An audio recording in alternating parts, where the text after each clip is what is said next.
guys, welcome to the channel. I'm Swati and we are doing a 30 days healthy hair challenge, and this is going to be day 6 of the challenge. If you are new to this channel and want to transform your hair from dull and frizzy to healthy, long and strong, then you are on the right platform.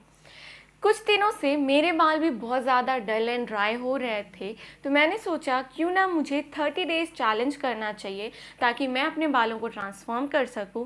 And I thought of sharing the remedies with you guys, ताकि आपके भी अगर बाल अच्छे नहीं हो रहे हैं, फ्रिजी हो रहे हैं, डल हो रहे हैं, वीक हो गए हैं, तो आप भी मेरे साथ ये चीज़ें ट्राई करिए और अपने बालों को ट्रांसफॉर्म करिए, वो भी विदाउट स्पेंडिंग मच। मैं अपने चैलेंज में जो भी रेमेडीज शेयर कर रही हूँ वो सारे इंग्रेडिएंट्स मुझे ईजिली अवेलेबल हो रहे हैं मेरे किचन में, या फिर अगर कुछ खरीदना भी पड़ रहा है तो वो ज़्यादा महंगे नहीं होते हैं, 1-2 इंग्रेडिएंट से काम चल जाता है। So, if you want to transform your hair, then please subscribe the channel and don't forget to press the bell icon ताकि आने वाले सारे वीडियोस आपको टाइम टू टाइम मिलते रहें। अभी तक हमने 5 रेमेडीज ट्राई किए हैं and this remedy is going to be 6th one. तो आज की जो रेमेडी होने वाली है वो होने वाली है एक हेयर टोनिक की, जिसे प्रिपेयर करना बहुत ही आसान है और इसके इंग्रेडिएंट्स हमारे किचन में ही मौजूद हैं। So the remedy is going to be onion and ginger juice which we are going to use as a hair tonic। इसे प्रिपेयर करने के लिए आपको चाहिए 2 मीडियम साइज़ के अनियन और 2 इंच अदरक का टुकड़ा। इसे अच्छे से चॉप कर लीजिए और ग्राइंड कर लीजिए। ग्राइंड करने के बाद छन्नी की हेल्प से या फिर किसी कपड़े के हेल्प से इसे छान लीजिए। छानने के बाद हमारे पास जूस अलग हो जाएगा और पल्प अलग हो जाएंगे। We are going to use that juice as a hair tonic. इसके बाद बात आती है कि हम इस हेयर टोनिक को अप्लाई कैसे करेंगे। अगर आप पहली बार इस हेयर टोनिक को अप्लाई कर रहे हैं तो आप अपने बालों में अच्छे से ऑयलिंग कर लीजिए, चम्पी कर लीजिए और उसके बाद आप ये हेयर टोनिक पूरे बालों में स्कैल्प पर अच्छे से अप्लाई करिए, चाहे तो लेंथ पर भी अप्लाई कर सकते हैं। यहाँ पर मैं इस टोनिक को ड्राई स्कैल्प पर ही लगा रही हूँ। इसके पीछे एक और रीज़न है कि मैं इतने सारे रेमेडीज़ ट्राई कर रही हूँ तो डेली शैम्पू नहीं कर रही हूँ, तो अगर मैं हेयर ऑयल लगाती हूँ तो मुझे फिर से शैम्पू करना पड़ेगा। That is why I am not using oil. मैं डायरेक्टली हेयर टोनिक लगा रही हूँ and I will wash it next day. अगर आप इसे पहली बार लगा रहे हैं तो ऑयलिंग करिए, हेयर टोनिक लगाइए और उसके बाद 4 to 5 आवर्स बालों में रहने दीजिए। उसके बाद शैम्पू की हेल्प से वॉश कर लीजिए।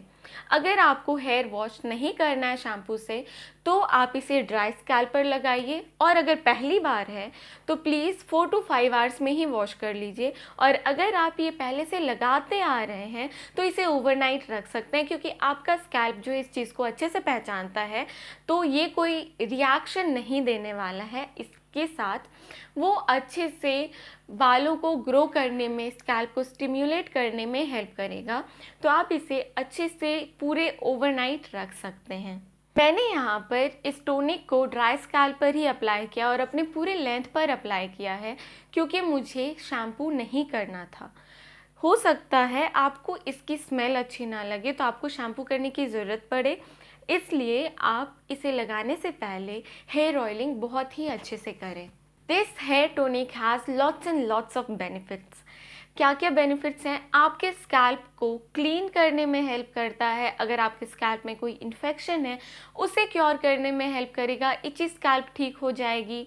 आपके हेयर ग्रोथ को बूस्ट करेगा। अभी तक हम बालों को कंडीशन करते आ रहे थे और स्कैल्प को साफ कर रहे थे, पर अब हम जो रेमेडीज़ ट्राई करेंगे उसमें हमें ये भी ध्यान रखना है कि वो हमारे ग्रोथ को बूस्ट करें। हेल्दी बालों का मतलब यही होता है कि बाल सही तरह से बढ़े, तो हम हेयर ग्रोथ के ऊपर भी काम करेंगे। Now comes the most important thing कि आपको हेयर वॉश करने के बाद अपने लेंथ पर ऑयल लगाना है।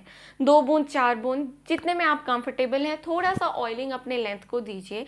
आप देख सकते हैं मेरे बाल ऑयली दिख रहे हैं, क्योंकि मैंने इसे यूज़ करने के बाद अपने लेंथ को थोड़ा सा ऑयल किया है ताकि मेरे बाल ड्राई ना हो।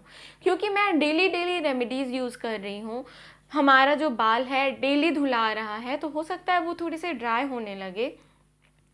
तो उसको क्योर करना है। टाइम टू टाइम आपको अपने लेंथ को भी थोड़ा सा ऑयल देना है, थोड़ा सा मॉइस्चर प्रोवाइड करना है, क्योंकि हमें अपने बालों को हेल्दी बनाना है।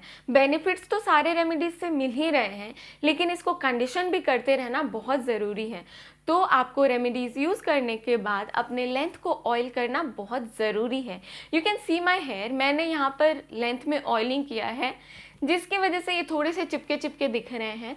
आपको लग रहा होगा कि ये इतने सारे रेमेडीज़ यूज़ करिए फिर भी इसके बाल ऑयली दिख रहे हैं, क्योंकि मैंने ऑयल अप्लाई किया है just to protect my hair, just to provide a protective layer to it. It's been 6 days, मैं अपने बालों में अलग अलग रेमेडीज़ ट्राई कर रही हूँ, तो I have seen a noticeable change. तो आप सोच सकते हैं अगर 6 दिन में मैंने इतना अच्छा चेंज देख लिया है, तो 30 डेज़ में कितना ज़्यादा इम्प्रूवमेंट होने वाला है। सो अगर आपने अभी तक ये चैलेंज ट्राई नहीं किया है और आपके बाल डल एंड फ्रिजी हैं, अच्छे नहीं हो रहे हैं, तो please try this challenge, take this challenge for 30 days, और उसके बाद आप देखिए कि आपके बालों में कितनी ज़्यादा चेंजेस आने वाली हैं। You will fall in love with your hair. So please try the challenge and subscribe the channel for more such videos. Thanks for watching.